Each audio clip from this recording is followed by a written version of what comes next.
milenial itu sendiri gitu ya. Oke, kenapa sama dengan Mama tentang KDRT? Karena Mama kan juga mengambil dapil urusannya juga KDRT gitu. Kenapa dirimu juga mengambil itu? Kenapa nggak yang lain gitu?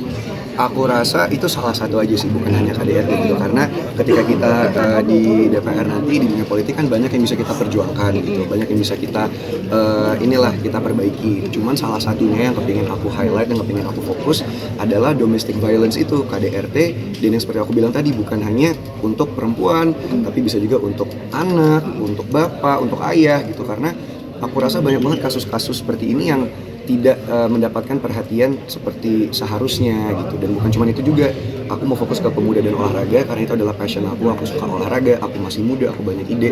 Aku rasa juga teman-teman di luar sana banyak ide-ide yang mereka ingin sampaikan untuk membuat Indonesia lebih baik lagi, cuman nggak tahu tempatnya di mana gitu, nggak ada wadahnya, dan aku rasa aku bisa menjadi wadah yang tepat bersama dengan PAN.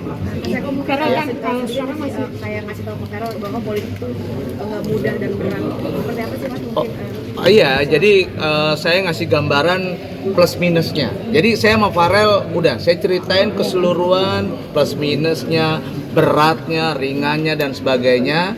Dielaborasilah sama Farel dan inilah jawabannya Farel. Dari Pak Jul ngasih masukan, dari Mbak Putri, dari teman-teman semuanya termasuk saya kembalikan kepada Farel ya. Jadi artinya nggak ada pemaksaan terhadap kita untuk lu masukkan segala, enggak. Tadinya adalah organik aja, kita adalah ngobrol bebas, teman, sharing segala macam, dan alhamdulillah makin lama saya lihat nih anak punya ketertarikan tinggi banget sama dunia politik gitu ya. Saya kira mungkin karena dapat influencer dari mamahnya nih gitu. Tentunya enggak, emang berangkat dari hati. Kalau lihat jawabannya coba emang benar-benar, dan kita tentunya akan support banget, kita dukung penuh, dan Vera harus jadi karena ya itu tadi menyembatani anak-anak muda ya, milenial yang benar-benar pengen terjun ke politik tapi nggak ngerti harus bagaimana, dan dialah bisa jadi duta milenial yang ada sekarang ini kalau buat saya. Kak Feral respon dari Iya, menarik ya, karena Feral ini kan laki-laki, tapi dia tuh concern banget terhadap isu-isu yang perempuan. Mungkin berangkat juga dari pengalaman pribadinya. Makanya waktu kita lagi cerita, sharing-sharing, saya juga sangat tergerak gitu ya, bahwa ternyata isu-isu KDRT ini benar-benar harus diperhatikan. Banyak banget loh korban-korban KDRT itu yang takut speak up ke publik.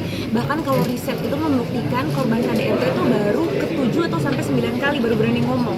Kenapa? Karena perempuan itu kan banyak yang independen terhadap ekonomi sama suaminya. Jadi mungkin kalau nanti cerai atau apa mereka. Yang pertama, betul bahwa insya Allah aku akan ikut pemilihan legislatif di tahun 2024 nanti, dan kebetulan Mama juga akan mencalonkan lagi. Untuk Mama ini adalah periode ketiga, untuk aku ini adalah pengalaman pertama. Betul, ini adalah proses pembelajaran dan kesempatan yang sangat baik untuk aku. Dan kembali lagi dengan pertanyaan yang kedua, kalau ditanya misalnya program-program apa yang kira-kira bisa aku usulkan, tentu fokus aku akan fokus ke milenial, ke Gen Z, dan juga ke ibu-ibu dan juga semua keluarga yang ada di Indonesia. Karena selain anak-anak muda dan juga milenial, aku seperti yang Om Eko bilang tadi, ingin fokus ke masalah domestic violence alias KDRT, dan jangan disalahartikan ya, KDRT itu artinya sangat luas, bisa terhadap anak-anak, bisa terhadap sosok ayah, sosok ibu, kakek, nenek. Dan menurut aku sebagai anak yang datang dari keluarga broken home itu banyak sekali, dan juga teman-teman aku yang mengalami hal yang sama, itu banyak banget sebenarnya kejadian-kejadian domestic violence yang mereka itu tidak berani untuk mengungkapkan atau untuk berbicara apa yang mereka alami, karena satu, bisa menjadi itu adalah aib, dua, hal yang memalukan untuk mereka, atau seperti yang aku lihat pada kejadian mamaku, itu adalah hal yang sangat traumatizing yang bisa membuat orang trauma gitu. Jadi menurut aku banyak orang yang mengentengkan KDRT itu sendiri, dan juga jadi untuk program-program aku nanti insya Allah kalau aku diberikan kepercayaan sama masyarakat, hal-hal seperti itu yang akan aku perjuangkan, dan juga kesejahteraan milenial dan anak-anak muda, supaya kita semua bisa sukses di usia muda dan diberikan kesempatan yang sama seperti orang-orang lain yang udah lebih dewasa atau berpengalaman. Artinya kesimpulannya bahwa keluarga Feral ini demokratis banget.